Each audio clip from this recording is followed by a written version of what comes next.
ГСП онлайн. Городские новости сейчас.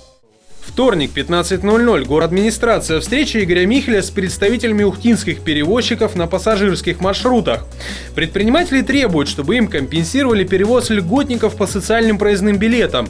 Такие нормы есть в законодательстве, но на практике в Ухте компенсацию за убытки получают предприятия «Ухтинские пассажирские перевозки».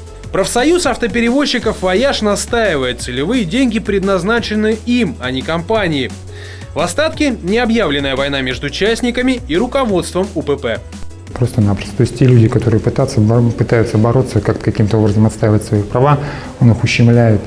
То есть на время этих индивидуальных предпринимателей по одному и тому же расписанию выходят работать 2 машины, например, с утра. То есть просто не дает работать. Такую нервозную обстановку вводит и внутри коллективов, и экипажей, и между предпринимателями.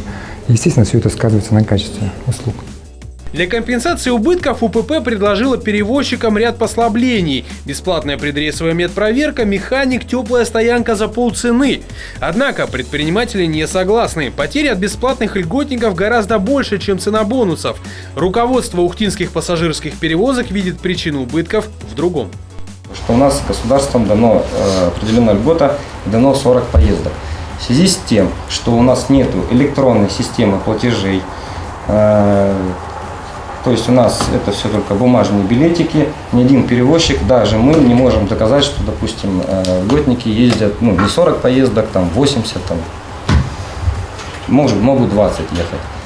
Взаимное недовольство между УПП и частниками копилось не одну неделю. Предприниматели обратились в прокуратуру, привлекли общественность, а в итоге, расставить точки над «и», собрались в кабинете руководителя городадминистрации.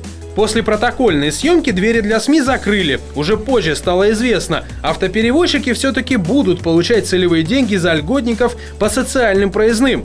Притом уже с апреля. Решит ли это все проблемы, станет ясно в ближайшее время.